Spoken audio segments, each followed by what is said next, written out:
Enfin, vous inquiétez pas comme ça. On voulait être là parce que on voulait être précisément à l'endroit où on se bat pour les emplois. Et le seul endroit où on se bat pour les emplois, c'est avec les travailleurs. On ne comptera pas sur l'État, on ne comptera pas sur la région, on ne comptera pas sur le grand patronat. Parce qu'on sait très bien que ces gens-là, c'est pas l'emploi qu'ils défendent, c'est que leur business, c'est que leurs actions, c'est que leur petite carrière. Le reste, ils en ont rien à foutre. Alors nous, on voulait être là parce qu'on voulait être du côté de ceux qui se battent pour l'emploi. Et ceux qui se battent pour l'emploi, ils sont ici, présents à l'extérieur du conseil régional.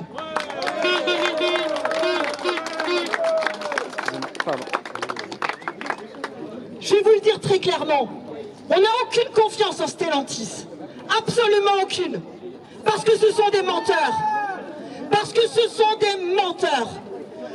Leur investissement à Poissy, il est de 0. Et après, ils veulent nous faire croire qu'ils se battent pour l'emploi. Mais comment est-ce qu'on se bat pour l'emploi quand on n'investit rien? À d'autres, à d'autres. Réservez vos promesses à M. Macron, comme Ekman lui a fait en décembre, il y a à peine quelques mois. Nous n'y croyons pas. Nous n'y croyons pas parce qu'on sait très bien que derrière, ça négocie dans le dos des travailleurs. Et comment on le sait?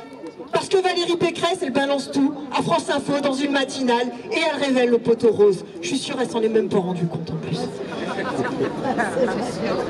Et on sait aussi que derrière, ce sont toujours les mêmes qui payent les crises. Oui, ce sont toujours les mêmes qui payent les crises. Comme l'a dit très justement. On voit quoi? Que quand il y a une crise, ce sont les travailleurs qui payent. Ce sont eux qui perdent leurs emplois. Ce sont eux qui voient leur vie totalement bousculée. Le grand patronat derrière. Les crises, non seulement il les traverse, mais en plus il devient plus riche. Regardez la fortune du grand patronat qui n'a fait que évoluer, qui n'a fait que doubler, qui n'a fait même pour certains que tripler depuis les crises. Alors les crises, elles sont pour qui? Elles sont toujours sur le même dos. Et ça, c'est insupportable. Alors Carlos Tavares, je voulais prendre quelques chiffres pour rigoler. Pour voir les larmes de crocodile qu'il faut pouvoir pleurer pour lui. 350 fois, il touchait le salaire d'un travailleur moyen à Stellantis. 350 fois. Qui mérite 350 fois le salaire d'un travailleur? Qui? Absolument personne. Nous demandons tout simplement à ce que les salaires soient répartis sur une échelle de 1 à 20 et que si le grand patronat veut s'augmenter, alors il doit augmenter les travailleurs avec. Et ça, c'est une condition sine qua non.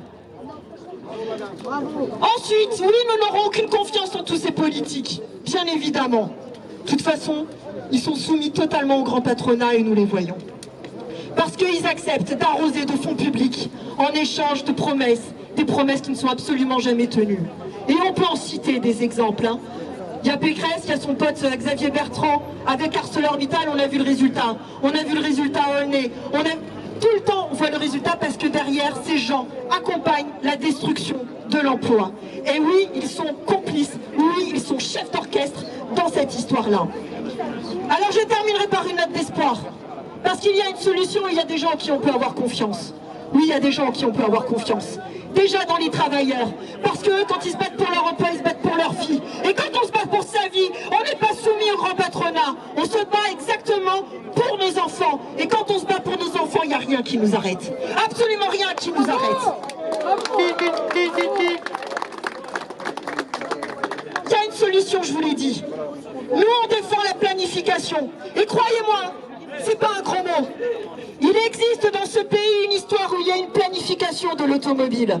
Alors certains ont peut-être oublié, effectivement, c'était au lendemain du CNR. Ça s'appelait le plan Ponce. Alors ces incultes qu'on a en face, bien évidemment, ils connaissent même pas ce que c'est que le plan Ponce. Mais l'État avait planifié l'industrie automobile au lendemain de la Seconde Guerre mondiale. Et ça fonctionnait. Ça a fonctionné. Et ça, il faut le dire, la planification n'est pas un vain mot. Ça a marché. Et donc on peut le refaire, on peut aller vers de la planification. Parce qu'il faut sortir de cette économie de l'offre pour aller vers une économie des besoins. Oui, il y a un besoin de mobilité dans cette région, un énorme besoin de mobilité. On est d'une région où la mobilité est la plus grande, où les gens se déplacent le plus. Donc on peut fabriquer, répondre à ces besoins-là. Mais encore faut-il pouvoir le planifier, et ces gens-là en sont incapables. Et surtout, on a un autre défi face à nous, c'est la transition écologique. Et là encore, c'est pas Pécresse avec ses idées de taxi volant qui va nous sortir de là.